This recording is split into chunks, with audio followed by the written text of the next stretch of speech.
नमस्कार. आजचा व्हिडिओ थोडा वेगळा आहे कारण आज मी तुम्हाला कुठली वनस्पती, कुठलं सुपर फूड किंवा हे खा ते खाऊ नका असं काहीच सांगणार नाही. आज मी एक डॉक्टर म्हणून मला वर्षानुवर्ष माझ्या प्रॅक्टिसमध्ये जाणवलेली एक गोष्ट तुमच्याबरोबर शेअर करणार आहे. स्वागत आहे तुम्हा सगळ्यांचं अर्हम आयुर्वेद या आपल्याच शास्त्रीय युट्यूब चॅनलमध्ये. मी डॉक्टर स्मिता बोरा, आयुर्वेद तज्ञ. मी वर्षानुवर्ष फॉलो करत असलेल्या काही सवयींचा मला खूप फायदा झालेला आहे. अर्थात कुठल्याही सवयी मागे आधी विचार असतो आणि नंतर कृती करून करून त्याची मग आपल्याला सवय लागते. आज अशा महत्वाच्या 5 सवयी किंवा विचार पद्धती मी तुमच्याबरोबर शेअर करणार आहे, ज्यामुळे प्रत्येक फील्डमध्ये तुम्हाला पण फायदा होईल याची मला खात्री आहे. आजचा व्हिडिओ खूप खूप महत्वाचा आहे, म्हणून नक्की पूर्ण ऐका. सवय नंबर 1. पहिली गोष्ट म्हणजे स्वतःला लेबल लावणं बंद करा. माझे पेशंट म्हणतात माझं वजन कधीच कमी होणार नाही, किंवा माझ्या घरात सगळ्यांना डायबिटीस आहे मग मला होणारच, माझ्याकडून एक्सरसाइज तर होतच नाही, किंवा माझी झोप अशीच असते, डिस्टर्बच असते, मला रागच येतो. तुम्ही ऑब्झर्व करून बघा की आपण किती सहजपणे स्वतःलाच लेबल लावलेलं असतं. अर्थात अनुवंशिकता महत्वाची आहे, हेरिडिटी आहे, हार्मोन्स महत्वाचे आहेत, पीसीओडी आहे किंवा थायरॉइड आहे, हे सगळं असतंच. पण आपण शरीराची जी बदलण्याची क्षमता आहे ना, त्याला खूप कमी लेखतो. सायन्समध्ये खूप छान कन्सेप्ट आहे, न्यूरोप्लास्टिसिटी म्हणतात त्याला. साध्या भाषेत सांगायचं तर आपला मेंदू पूर्णपणे फिक्स्ड नाहीये, स्थिर नाहीये. आपण जे विचार वारंवार करतो, ज्या सवयी वारंवार रिपीट करतो आणि जसं वर्तन पुन्हा पुन्हा करतो, त्यानुसार ब्रेनचे पाथवेज बदलतात. मला ना भगवद्गीतेतला एक श्लोक फार आवडतो, तुम्हालाही सांगते. उद्धरेत आत्मनम आत्मानम न आत्मानम अवसादयेत आत्मा एव आत्मनो बंधुर आत्मैव रिपुर आत्मनः. याचा अर्थ काय तर स्वतःचा उद्धार आपण स्वतःच करायला हवा. स्वतःलाच अवसाद म्हणजे खाली खेचायचं नाही, कारण आपलं मनच आपलं मित्र आहे, तेच आपलं शत्रू सुद्धा होऊ शकतं. किती प्रॅक्टिकल, किती छोट्या श्लोकात सांगितलंय बघा विचार. आयुर्वेदात सुद्धा शीर्यतेतच शरीरम, सतत बदलणार आहे शरीर, दोष बदलतात, अग्नी धातू मनाची अवस्था बदलते, म्हणजेच बदल करणं, चेंज करणं ठरवलं तर शक्य आहे. मी अनेक पेशंट्स मध्ये एक पॅटर्न पाहिलेला आहे की परफेक्ट लोक असतात ना, परफेक्शनचा आग्रह असलेले, ते सुधारत नाहीत, इम्प्रूव्ह होत नाहीत. तर ऍक्शन घेणारे लोक इम्प्रूव्ह होतात.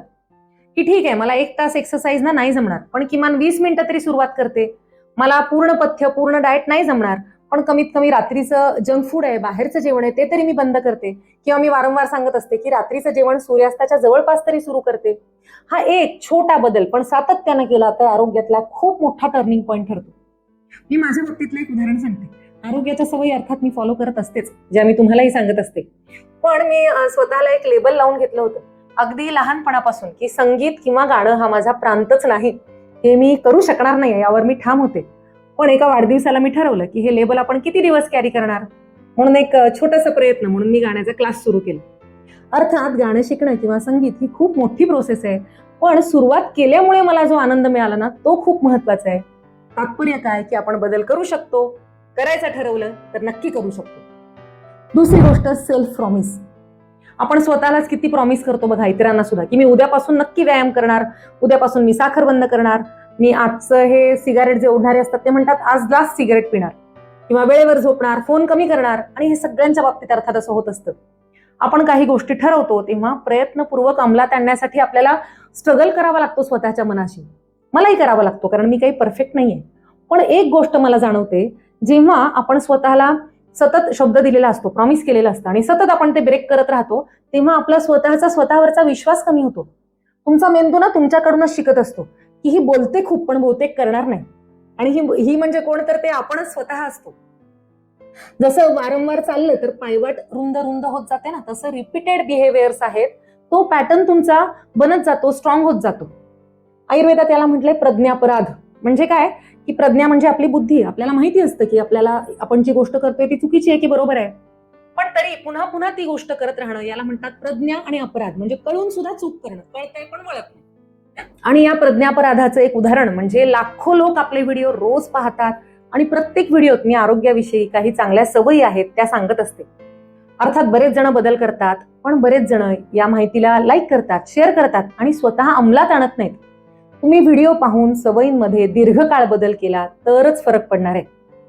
आपले व्हिडिओ पाहून तुमच्या कुठल्या सवयीत बदल झाला का, त्याचा काही फायदा झाला असेल तर ते कमेंट्समध्ये नक्की लिहा.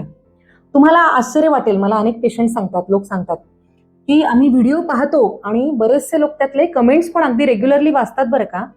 आणि मी म्हणते हा आपलं युट्यूब चॅनल नाहीये, फक्त एक आरोग्य यात्रा आहे. सगळ्यांनी एकमेकांना प्रेरणा द्यायची, यातून निरोगी राहायची.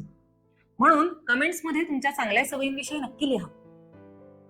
आता तिसरी गोष्ट जी मला आजच्या काळात खूप महत्वाची वाटते ती म्हणजे आपण आपल्या मनाला काय खाद्य देतो. Mind diet. आहाराच्या बाबतीत आपण किती जागरूक असतो बघा, की प्रोटीन किती खातोय, साखर बंद करायची किंवा ऑर्गॅनिक आहेत का भाज्या फळं, यामध्ये प्रिझर्वेटिव्ह आहेत का. पण एक प्रश्न स्वतःला विचारायचा की आपल्या मनाला आपण काय आहार देतोय. उदाहरणार्थ सकाळी उठल्या उठल्या पहिली गोष्ट आपण काय करतो, मोबाईल, त्यात व्हॉट्सअप, इंस्टाग्राम, मग त्या ते बघून कंपॅरिझन करणं, रील्स स्क्रोलिंग आणि चालूच. आणि मग आपण काय तक्रार करतो की माझी अँझायटी वाढली आहे, माझी एकाग्रता कमी झाली आहे, किंवा मला मोटिवेशन वाटतच नाहीये.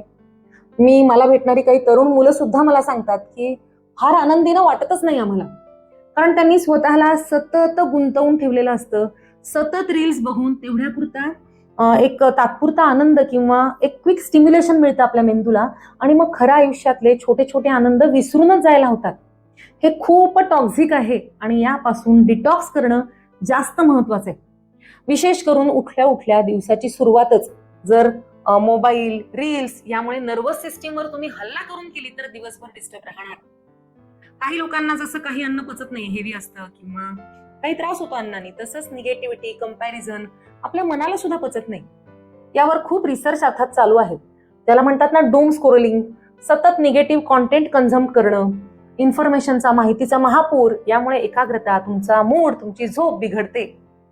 आता मी अर्थात असं म्हणत नाही की मोबाईल वापरू नका किंवा सोशल मीडिया बंद करा. तसं प्रॅक्टिकली आता आपल्याला शक्य नाही. पण आपण डोळ्यांद्वारे काय कन्झ्युम करतोय, कानांनी काय ऐकतोय, आपण मनानं काय ग्रहण करतोय, हे आहारा इतकंच महत्वाचं आहे. मी म्हणलं ना, मन एव मनुष्याणाम कारणम बंध मोक्ष योग. आणि मनाला आपण फिडिंग कुठून करतोय, आपले ज्ञानेंद्रियांपासून मनाला फिडिंग होतंय, तो मनाचा आहार आहे. म्हणून एक छोटासा चॅलेंज घेऊया.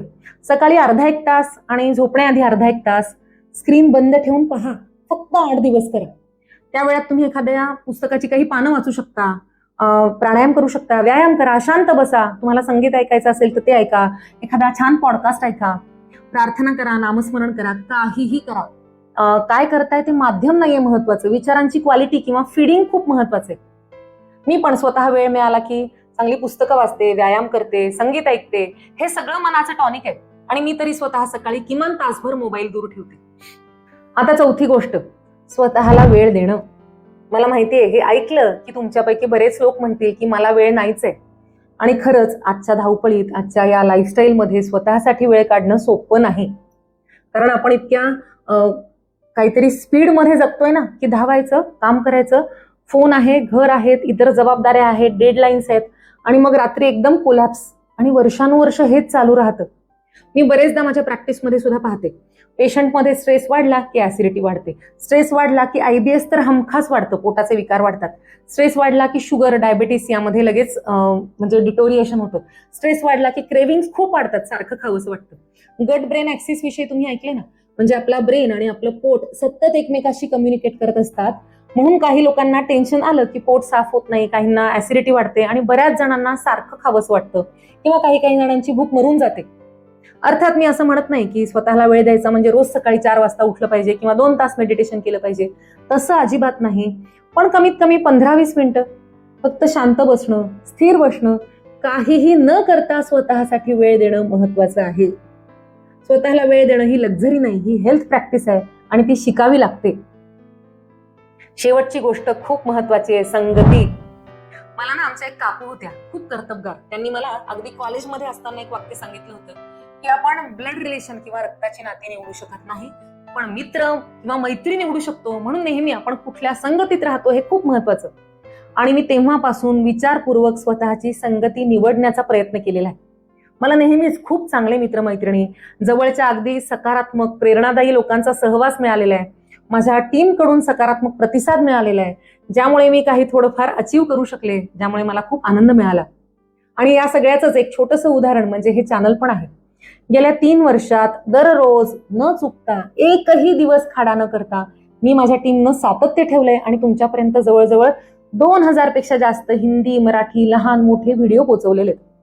ही सगळी प्रोसेस आम्हाला आनंद देते, पण कधी कधी आम्ही थकून जातो, मी थकून जाते. पण तुमचा रिस्पॉन्स आहे आणि स्वतःला लावून घेतलेल्या सवयी आहेत ना, त्यामुळे काम करण्याचा उत्साह टिकून राहतो. माझी टीम, तुम्ही सगळेजण मला खूप प्रेरणा देता, त्यासाठी तुम्हाला खूप धन्यवाद आणि कृतज्ञता. तर थोडक्यात काय, आपल्या संगतीमुळे शक्ती मिळते हे नक्की. संगतीमध्ये गती म्हणजे अधोगती आणि प्रगती दोन्ही असतं. म्हणून जाणीवपूर्वक आपल्याला अपलिफ्ट करणारी संगत निवडणं हे सुद्धा एक कौशल्य आहे बरं का, त्याचा विचार करा. तर आपण 5 सवयी बघितल्या. पहिली, स्वतःला लेबल लावणं बंद करा. सेल्फ प्रॉमिस करा, ते तोडू नका. माइंड डाएटवर खूप लक्ष ठेवा. सेल्फ टाइम आवर्जून काढा आणि संगती किंवा कंपनी आहे ना ती जाणीवपूर्वक निवडा. आता 30 दिवसांसाठी यातल्या 1 किंवा 2 सवयी तरी निवडा आणि तुम्ही काय करणार आहात ते कमेंट्समध्ये नक्की लिहा. काय होतं कमेंट्समध्ये लिहिल्यावर, तर एक कमिटमेंट असते आपण स्वतःशी केलेली असते आणि ती जेव्हा आपण डिक्लेअर करतो ना तेव्हा आपल्याला आणखी बळ मिळतं. हा माझा अनुभव आहे. म्हणून 1 महिन्यात तुम्हाला यामुळे नक्की पॉझिटिव्ह चेंजेस दिसतील. जिथे आहोत तिथून आपण 1 पाऊल पुढे जाऊ याची मला खात्री आहे. तर जरा वेगळा आहे ना आजचा व्हिडिओ, कसा वाटला ते मला नक्की कळवा. तुमच्या निवडक कमेंट्स आमची टीम खूप प्रयत्नपूर्वक माझ्यापर्यंत पोहोचवत असते आणि त्यामुळे सुद्धा आम्हाला खूप आनंद होतो, खूप एनर्जी, खूप प्रेरणा मिळते. खूप छान छान कमेंट्स लिहिता तुम्ही लोक, त्यासाठी तुम्हाला सगळ्यांचे धन्यवाद. भेटूया पुढच्या व्हिडिओतून. शुभम भवतु.